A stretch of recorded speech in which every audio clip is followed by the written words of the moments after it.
All right, welcome everyone to our session B of Webinar Wednesday.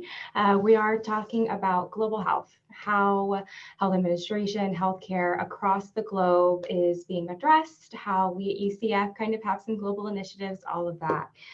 We are live on YouTube, so we do have watchers, on the internet going through there. Be sure that you're protecting your information, of course, as we go through that. We're first going to start out with introducing really briefly. They'll introduce themselves and all of their amazing backgrounds. But today we do have Dr. Bernardo Ramirez, Dr. Sui Ho, and Dr. Yara Asi, who are going to be going over some really great aspects of global health and everything that's happening in that.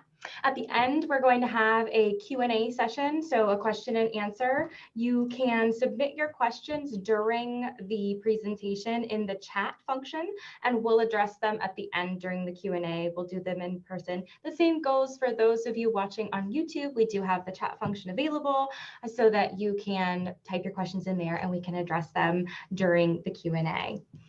So welcome everyone. We're gonna get started off here and I'm gonna pass it off to Dr. Yara Asi. Yara, please take it away. Thank you, Katie. Thanks everyone who is watching. It's kind of strange to talk about global health when we're all stuck at home, but hopefully it'll give us a little something to look forward to.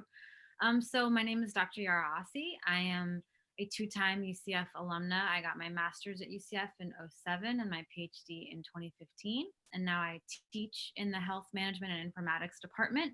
And I've taught there for 7 years now. My research focuses on global health and development, and that's really my passion in academia. So I'm really excited to talk about this today. I won't read every bullet point, but I have worked both in domestic and global health. Both are interesting, and there's a lot of overlap with inequities and inequalities and disparities when you're looking at both domestic and global contexts. And I have presented on global health, gender and global health, technology and global health, health in fragile environments, so natural disasters, war, etc. And I was selected this year for a 2-year Fulbright Scholar Award to do some research overseas. So we can talk about that a little bit later if there's interest. Can I move the slides, Katie, or? Okay, so when I first got into academia, I kind of used the terms global health and international health interchangeably. So I thought it would be important today to start with what the difference is. So I think most people, and especially the students who are in HSA or HMI at the moment, know what public health is, which is really just any issue of health that deals with the population level health. So vaccines or any health indicator that we want to look at a population level. Whereas international health is just health in another country, right? So if I'm talking about health in Mexico, if I'm talking about health in Peru, but I'm not tying it to any other situation, I'm just talking about what's happening there, you would call that international health. So in my mind, global health is the intersection of public health and international health. So looking at health on the international scale, but the public health aspects that affect not just the people in individual countries, but all of us globally. So global health is not just about the geography of the health issue we're talking about, but it's about the scope of the problem. It's a global health issue. My favorite thing personally about global health is that it's interdisciplinary. So if you like health, but you also like politics, or you also like environmental studies, you like engineering, you like the law, political science, psychology, any of those can overlap very nicely with global health. And because there's every aspect of health covered when you're talking about health between countries and interactions of countries and entities like the WHO and the United Nations. Really, any discipline that you're interested in is represented somewhere in the global health field. So whatever your passion is, you can do it on a global scale.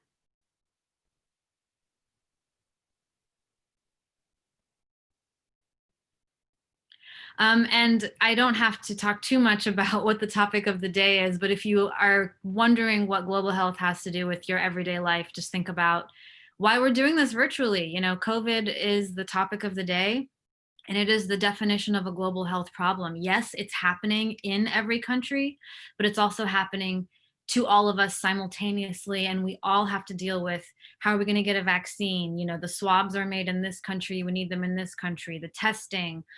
Scientists from all over the world are sharing their data and findings with each other to find a cure on this. So COVID has really brought global health, I think, to the mind of a lot of people who have just usually think of health from a domestic perspective.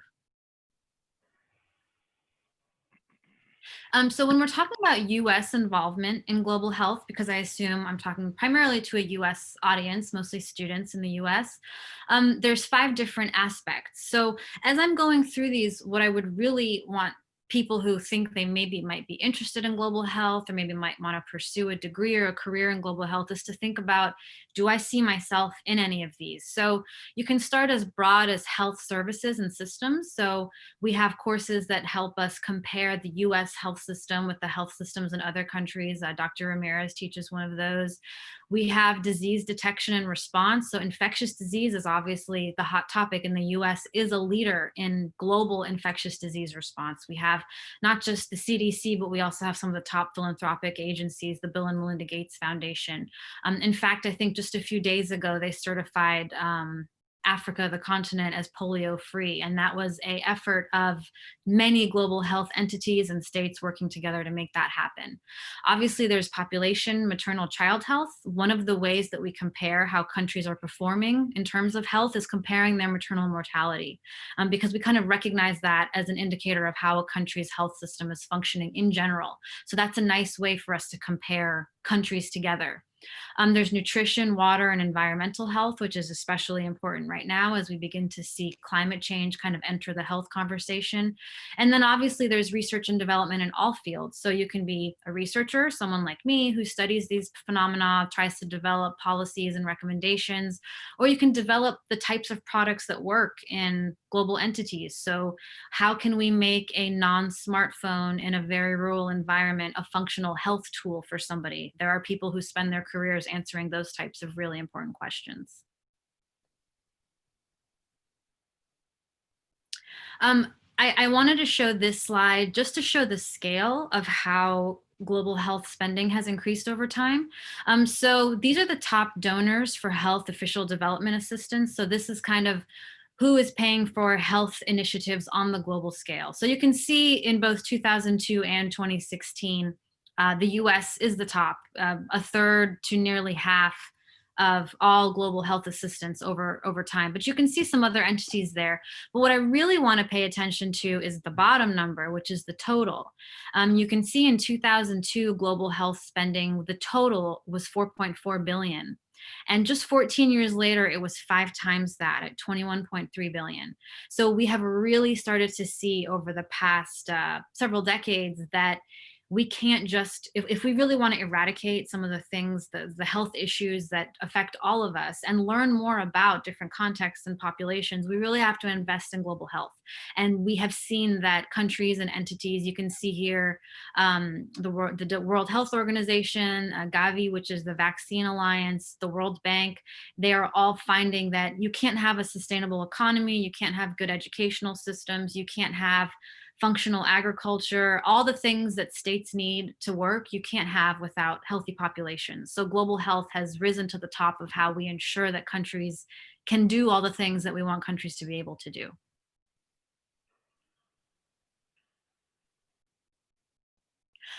Just going back to the US role in global health, one of the things I wanted to emphasize when talking about the interdisciplinary nature is just look at some of the arms that the US has. I think most people that are even casual observers of health, I think, have heard of the World Health Organization, but the US is a major player. And so what I'm trying to get at is that graduates from the US have a lot of opportunities if they want to pursue global health initiatives. The US is not just a donor, the US gives a ton of money, but the US is a leader in so many global health initiatives, including global health diplomacy. This is where kind of the political science, international relations piece comes in. There's a lot of behind the scenes work of how the global health supply chain and vaccines and different initiatives, looking at PEPFAR, looking at all of these different global initiatives that make that happen, because states all have different priorities. And we may think that health is an overarching priority for us all, but every state has to prioritize their own people.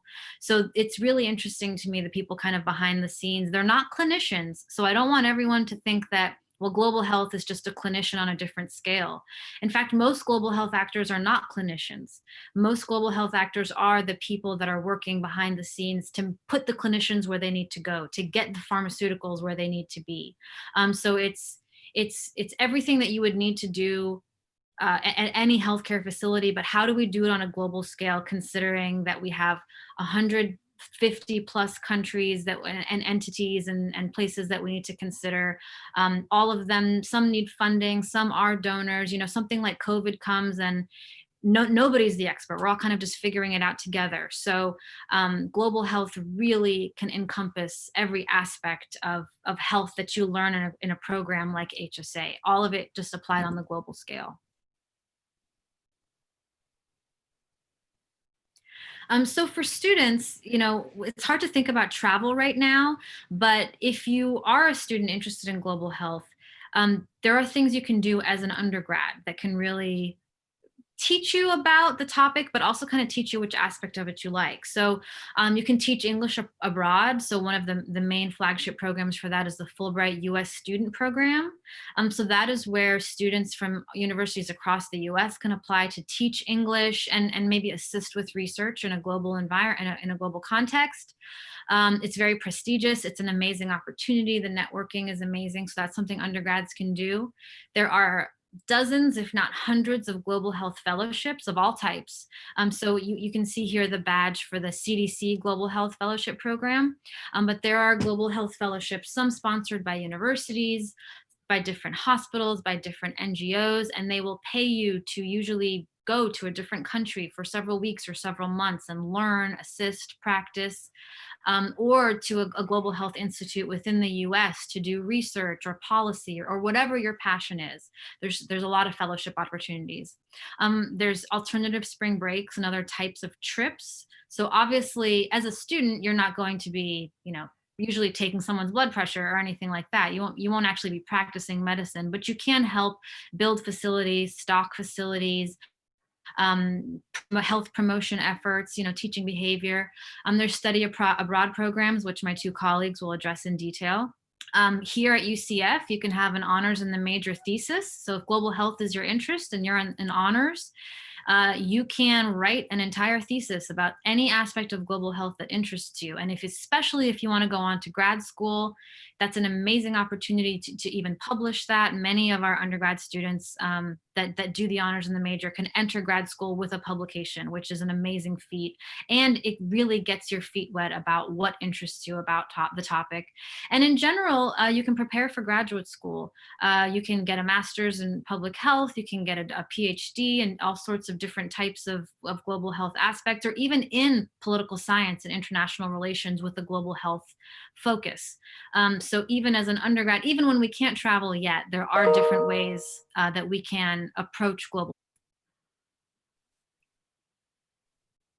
And then lastly, because in my experience, one of the major questions students have is, what can I do with this? Where can I work? So I just wanted to post this slide to just give students and anyone watching really an idea of where global health workers work. So a lot of these are NGOs. You may recognize Doctors Without Borders, of course, the Bill and Melinda Gates Foundation, the World Health Organization, Mercy Corps. These organizations are doing some really hard, important, meaningful work. And if global health is an interest of yours and you see yourself kind of being that kind of boots on the ground person who wants to go overseas and really make a difference, there's a ton of opportunities. And I think especially now, students can see just how important global health is and how interconnected we all are. And, if one country, we're only, as a globe, as healthy as our least healthy country. So I think there's a lot of opportunity and interest there. So thank you. Thank you, Dr. Rossi. I'm going to go ahead and pass it off to Dr. Ramirez. Thank you very much. Well, it's a pleasure to be here. I'm very happy to see many of you, our students, that some of you are probably starting in UCF. Some of you probably have already been here for some time, and some other guests. So it's a pleasure to be here. Well, I'm Bernardo Ramirez, and I'm a physician. I started my life as a physician, as Dr. Asi Yara said. Uh, Global health doesn't is not just done by clinicians. Of course, administrators, we have a lot of things to contribute to global health. But that's how I started my life, with more clinical practice. Then the operating room became kind of small, so I got interested in a larger perspective of the department, of the hospital.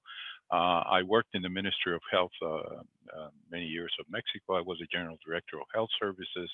I started getting in contact with international organizations, with international programs. I started going representing the Ministry of Health in many international conventions and meetings, and I became very interested in global health. And global health has become my passion. So I can say that I have two passions. One is health management education, and also global health. That those are really two of my major passions. I also teach some of the courses that are related, like strategic planning, leadership, and other areas. I work with several organizations that you can see there. I've been a consultant or worked with executives or hospital managers in pretty much more than 60 countries around the world. So I've been almost, or not almost, I've been in every continent except Antarctica. That's there's no health administration program there yet. But everywhere else I've been working. So, and I have again a big interest on this. So I'm very happy to be here. Uh, can we go to the next one, please? So I just want to emphasize a little bit of these things about global health. I like this word that you see here, global. Global means that global health, as Yara already started explaining, affects us all around the world, but also we have to do something about it. Affects us individually. So really, the main idea of global health and global health management is to think globally and act locally. So whatever you think, whatever you learn, whatever you can share, whatever you discover, you need to figure out how how that's going to impact your immediate action, where you work and develop yourself. So this idea of being local is very important in this whole concept of global health. Can we go to the next one? Then what to bring it one level down to a more operational side of global health than Yara started. Yara told you that global health is really the big sphere. This is what involves the whole notion of global health management. So and that usually relates to topics that you probably know. So for instance, the COVID pandemic, the health, maternal and health care, as she said, around the world, issues of disparities in different populations of different types. So many of these are global health issues and are really the framework for our work. The next level down is global health systems. That brings it more to whatever the system where that global health manifest interacts with that global health. So our U.S. healthcare system is different from the system in Brazil, in Mexico, in the United Kingdom, in Africa, in some countries in Africa, probably in Japan or in Taiwan. So they're all different healthcare systems, and they all have different peculiarities. And that's one of the things that is most difficult to understand. And for instance, in my class of global health and international health systems, we're going to talk more about that. But that's one thing that it takes more time to really adjust, because some people say, well, if they're doing this in Germany, why can't we do it here? Well, because we have a different system. And it's not just that it's called different, that they have a system that is more based on the public sector, on the social sector, or that we have one that is more in the private sector. Those are some of the elements, but healthcare systems can be so complex that sometimes it's very difficult to compare things. It's very difficult to import things from one system to another, because they, of course, work very different in every place. So, and that's one of the roles of a healthcare manager and policymaker, to really figure out how these world health systems work in every one of these places and react to this global health environment. And then comes the level that we are really interested in managers, because global health is whatever happens, the pandemic or something. Global health system is the U.S. healthcare system, but the most important thing for us, we are the managers of in those systems. So what? So what are we going to do about this? How can we fix this problem from the perspective of management? And that's where it goes to the level of the organizations, either national organizations, public health, public, private, large, small, all kinds of organizations that basically are in these healthcare systems that address these global health and local issues that are affected by this global health. So you see that this way you can bring in to really what we're about, which is management of healthcare systems. And that is composed of two sides. One is the body of knowledge. So there's a body of knowledge in all these. There's certain things that you need to know as a body of knowledge of how to make organizations perform better in healthcare management. But there's also competencies. It's not enough that you just know what is a body of knowledge, but you need to be competent. You need to be knowledgeable, skillful, and willing to do whatever has to be done. And that's called a competency. And that's how we measure, that's what we measure if people are really able and willing and knowledgeable to do something. Because a lot of people say, yeah, I know this, but I've never done it. So I have the knowledge, but I don't have the skill.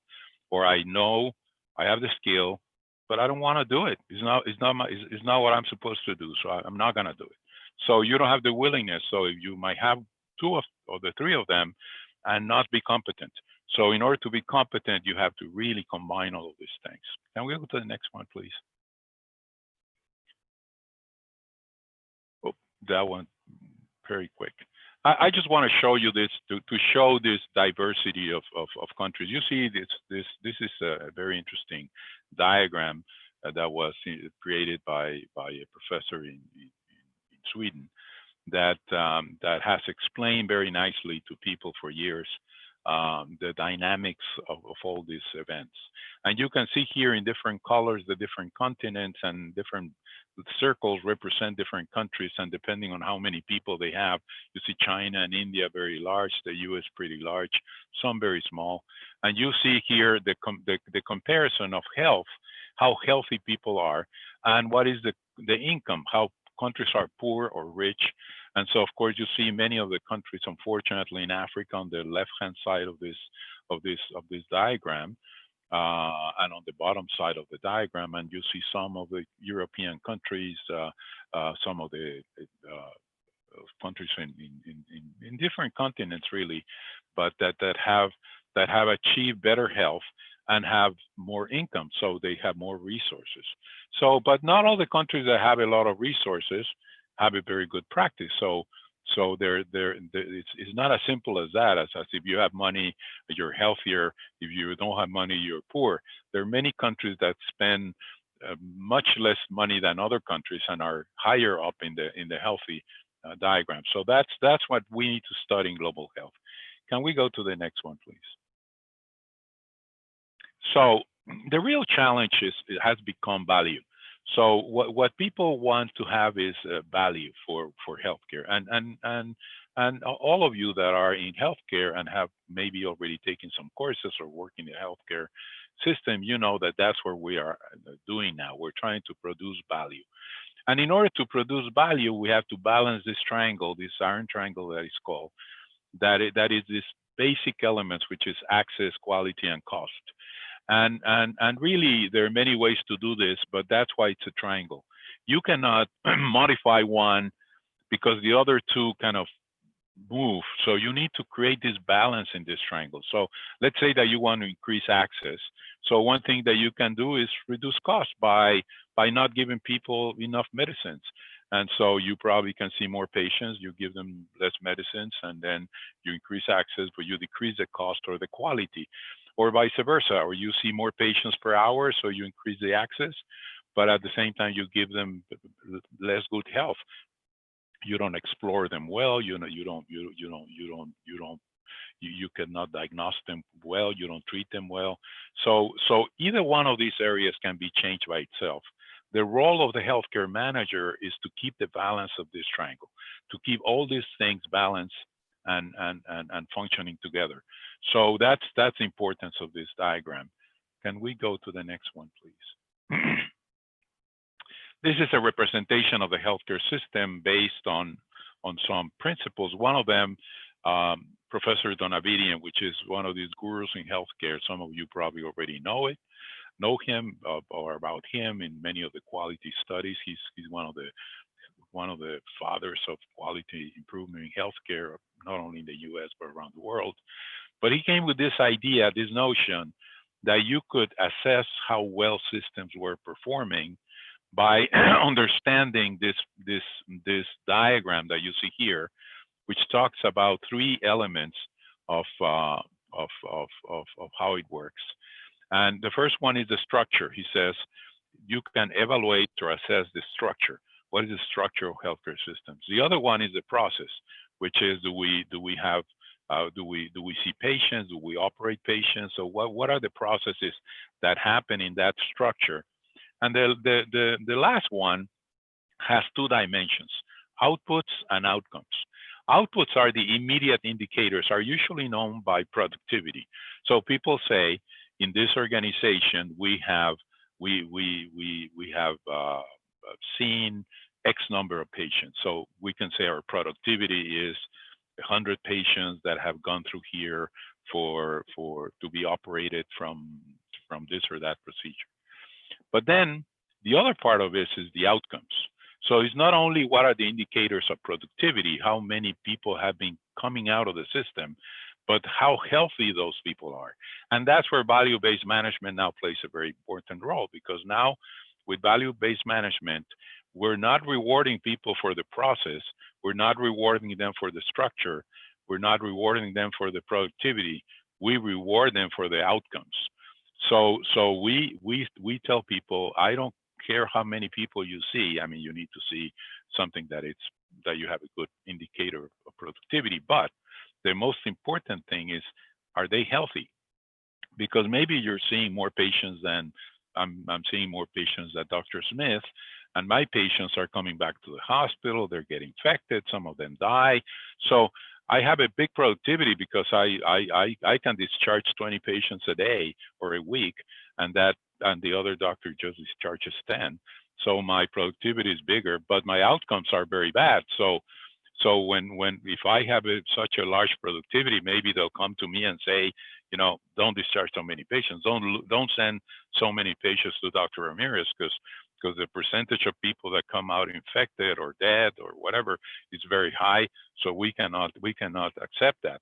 So that's one way to measure that we've been trying to measure for many years, but it's almost until recent years that we've added that notion of value, and that we link incentives to that idea of outcomes.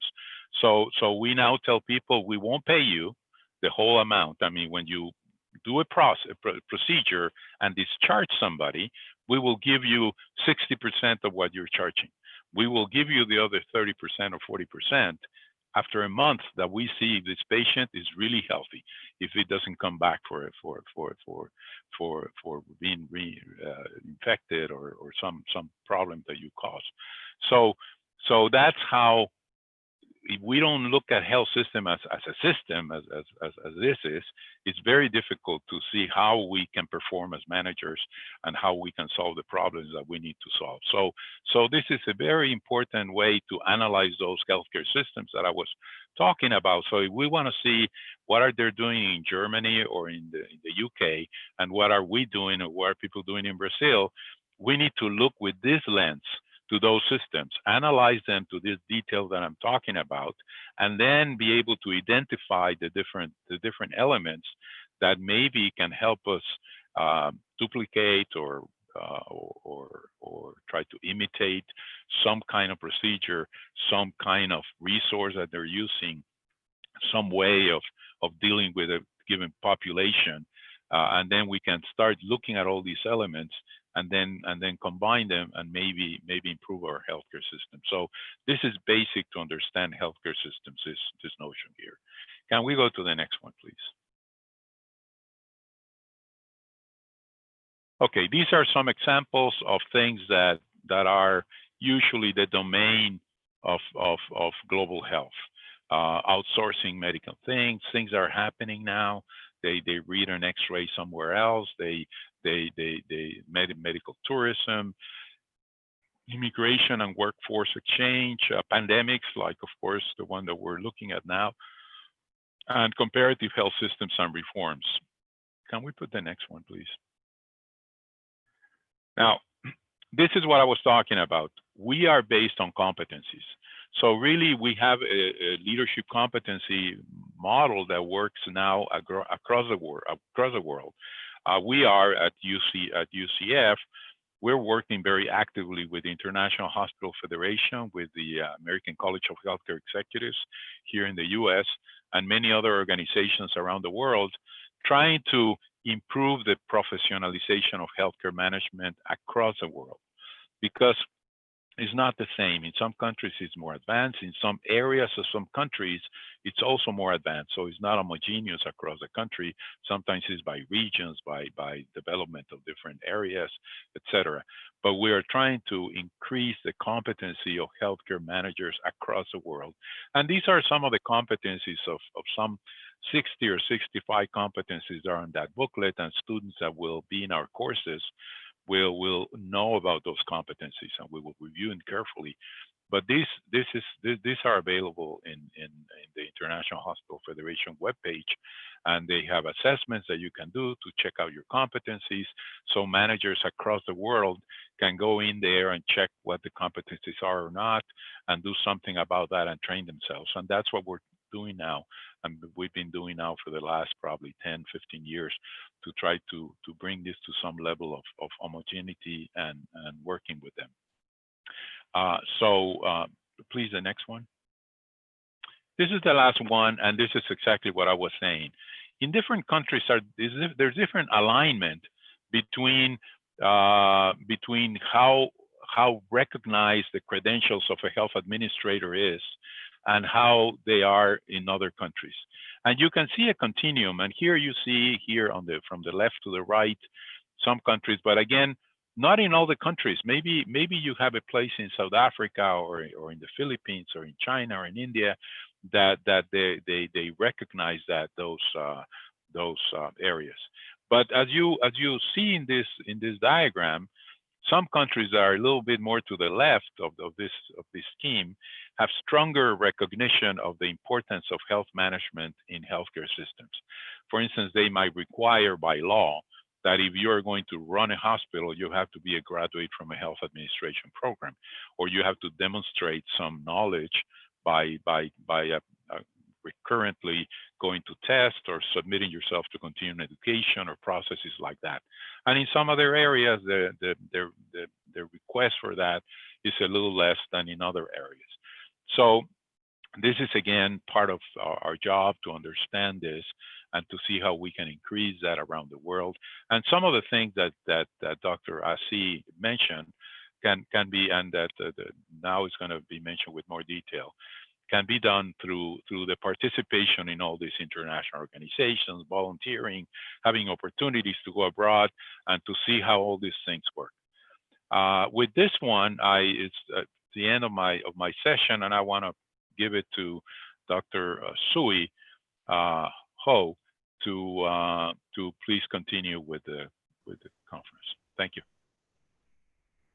Hi, good evening, everybody. My name is Sui Ho. I'm the professor and also interim chair for our health management and informatics department. My research expertise lies in mixed method research, program evaluation, community-based participatory research, intervention mapping, and culturally sensitive instrument development. I have focused my research on aging community models, try to promote healthy aging, cancer disparities, and HIV prevention. Next, please. I'm originally from Taiwan, and I received my bachelor degree in nursing from National Taiwan University.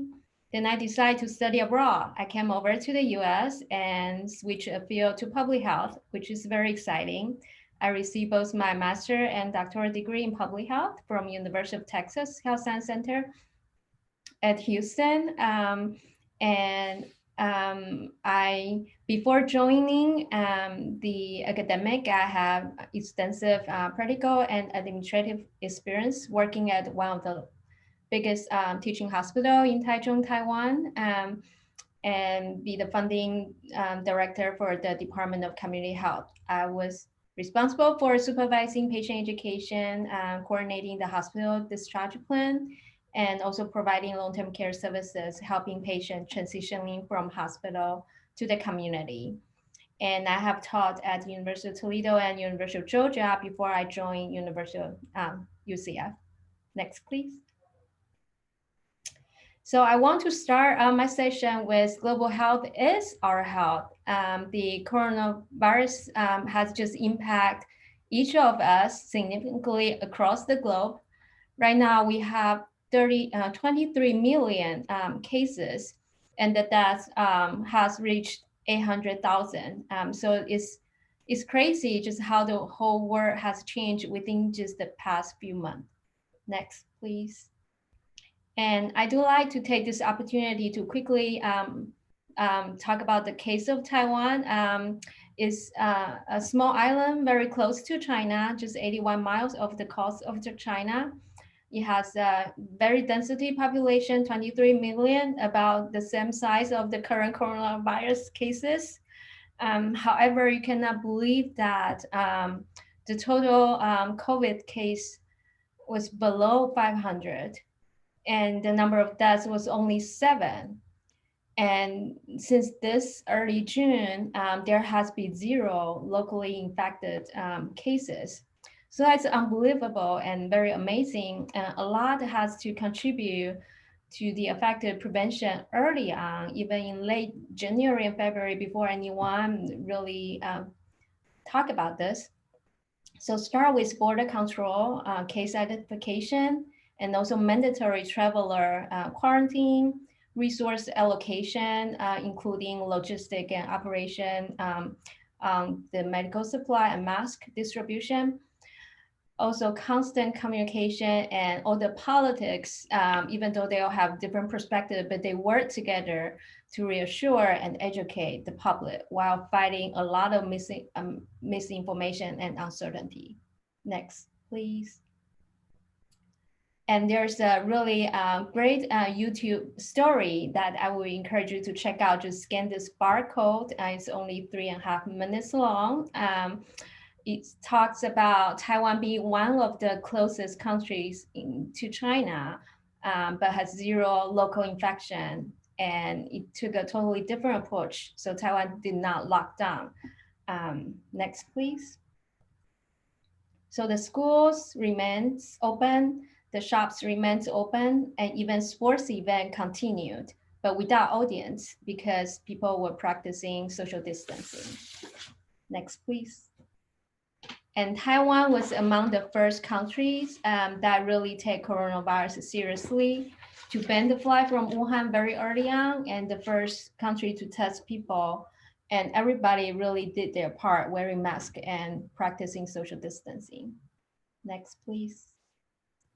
And here's the crazy part. All of this they did alone because for political reasons, a lot of the countries do not recognize Taiwan as an independent country.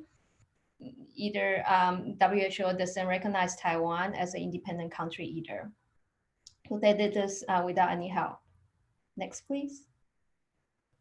However, the amazing thing is there was no lockdown, there was no outbreak, there was no panic. And in the midst of the tragedy, Taiwan also tried to help other countries, shipping millions of masks and medical supplies. Next, please.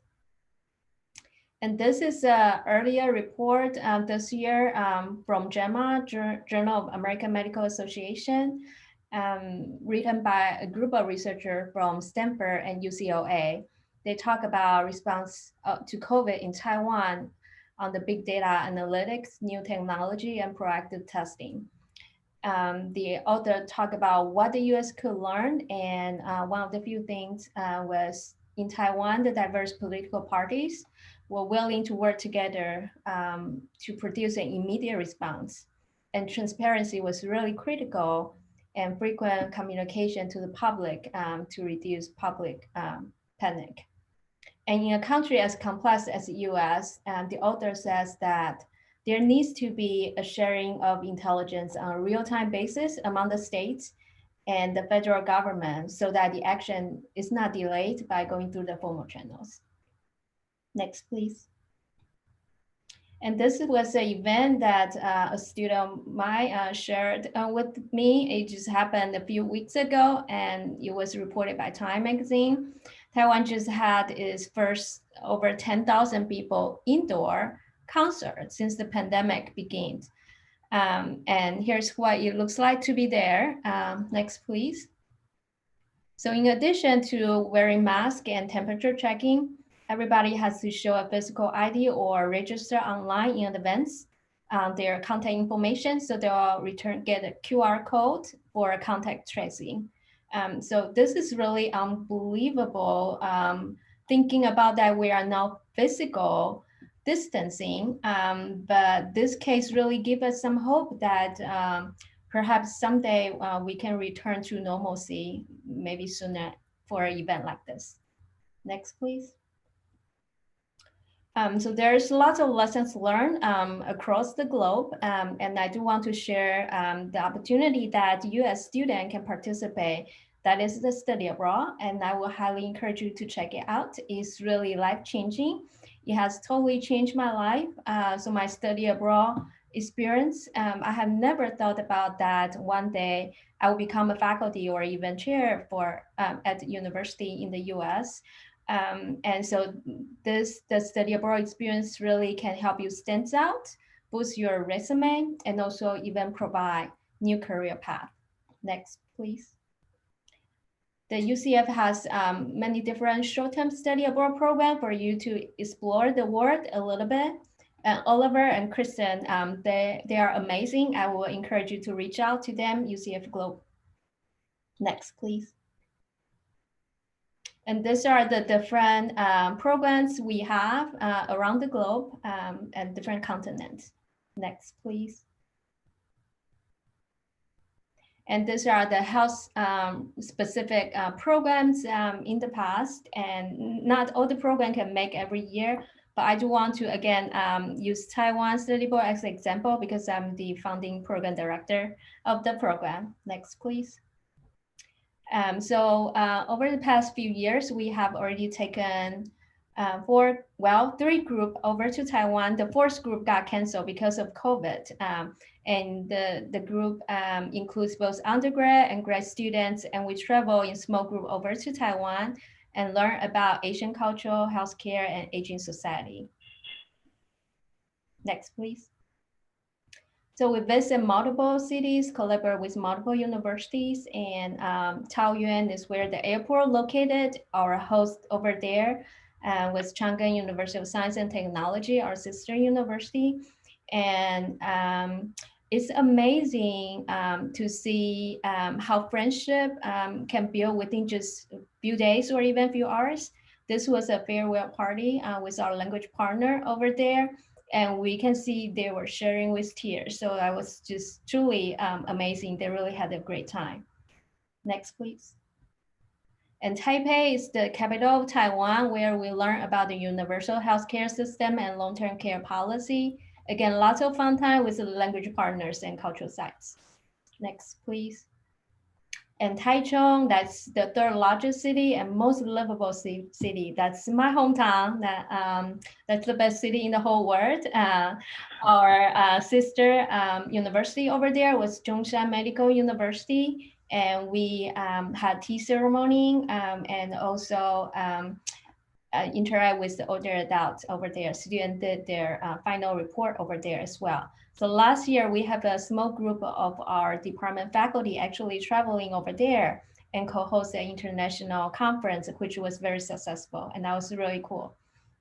Next, please. So besides learning, we got to have fun because it's a once in a lifetime opportunity. So I incorporate several cultural excursions over there, including the hot spa spring. That's a must experience in Taiwan. That's my favorite. And Salmon Lake is absolutely beautiful. And students also try the high-speed rail train. Next, please. And obviously the world famous Taiwan night market is a must go. A lot of yummy street food and also very affordable shopping for students. Next. Next, please. So again, more yummy foods. On the right side, that's the hot pot. That's also my favorite. And that's our sister language partner university, Zhongshan Medical University. Next, please. And we went on hiking and boating and then biking, and we just had lots of fun. Next, please. More yummy food in a traditional round table, and students enjoy the karaoke on the bus as well. Next, please. Students reflected that they learn to live within the moment again, and then appreciate everything around us. So again, the study abroad has been a life-changing experience for many, many students. Next, please. So at UCF, we also have what I call as a reverse study abroad. So this are a group of international students and scholars who travel over to Orlando and visit us at UCF. And we tour them around, just like what I did with the UCF student over in Taiwan. So in the past years, we have already had 2 groups from Columbia visiting us, and we hope to do more exchange. Next, please. And our department also has several global initiatives, including globalized curriculum, like this one, the International Health System taught by Dr. Bernardo. We also have partnership with universities around the globe, including North and South America, Asia, and countries in European.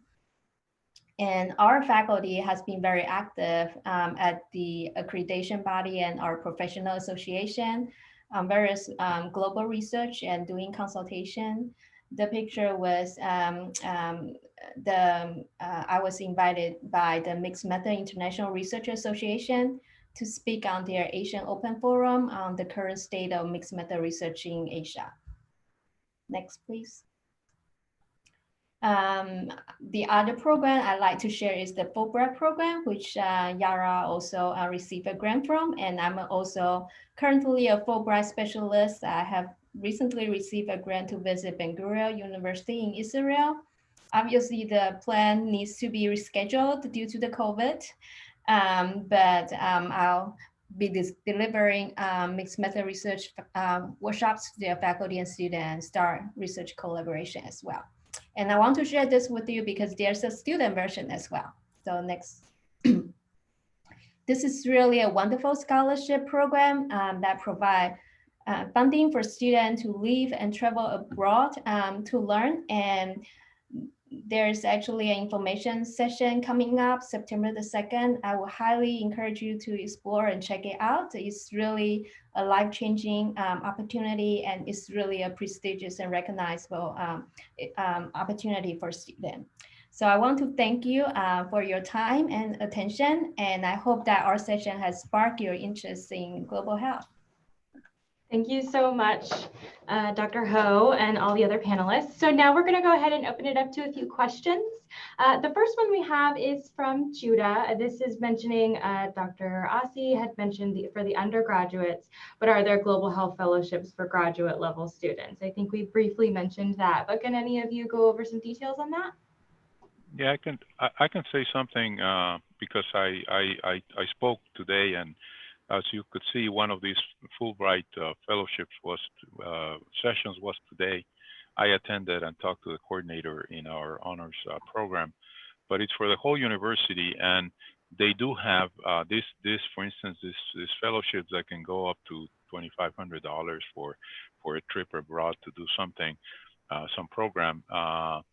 they are for undergrad and grad students, so they're for both. So there are opportunities for grad students directly inside UCF, and there are, of course, outside of UCF there are also other opportunities that you can find. Yara mentioned some of them in different organizations. Yeah, I just want to emphasize, once you have a bachelor's in hand, especially if it is something, public health related, in graduate school, you actually have many more opportunities because, you have that base level of education, and graduate school in general is to learn more about the practical aspects of what you're doing. So the fellowships and opportunities you would get as you get higher up the academic ladder will just be more in-depth, more customized to what you actually want to do. So you might actually lead a research project rather than just be doing, basic stalking or helping or health promotion efforts. So absolutely, really cool opportunities. Also, I would want to say very quickly that if anybody has any interest, that's one of my functions in the department. So if you're my student, of course you can ask it in class.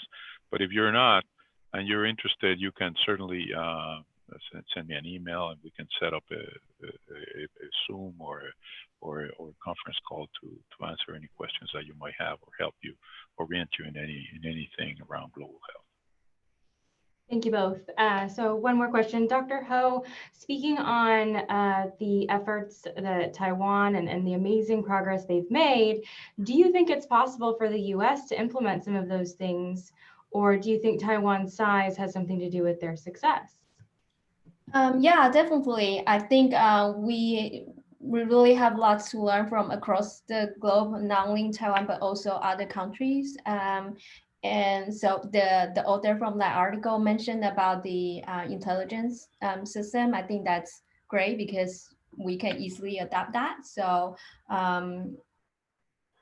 for example, in the early stage, there was a huge shortage of mask distribution and also the high price. So in Taiwan, they developed an app you can easily see where a mask available, and all the price has been set to be very low, affordable for everybody. And so that's something. And there has been, well, the tracking system, I think right now we have the community infection. It's hard to track. But if we were in the earlier stage, then we will be able to track. And I know, so for example, in Taiwan, you can track essentially every case, whether that's domestically infected or infected outside of the country. Yeah, so I think there's a lot of lessons learned that we can do. And obviously different parties working together, that's the most difficult part. But for a health issue of this scale, I think that's something we should really deeply reflect. What's our priority? Is that the health of our citizen, or the votes? Thank you, Dr. Ho. Awesome. So that's the last of our questions for the moment. We do have additional references here from everything that all of our panelists have gone over. If you want to take a look at those, dive into some of the extra information that they've gathered. And there's so much involved in global health. We'll have many more sessions about it because there's so much more, like all of our panelists have mentioned, that we can learn from each other across the globe.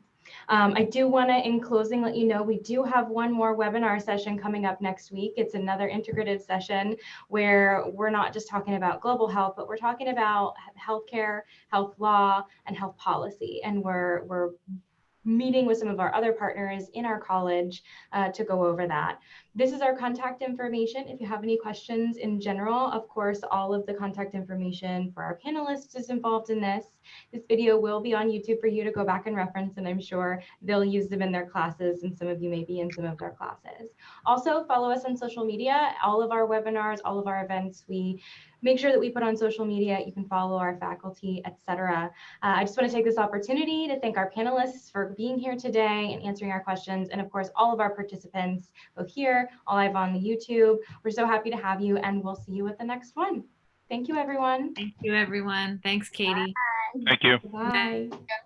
Uh, Thank you.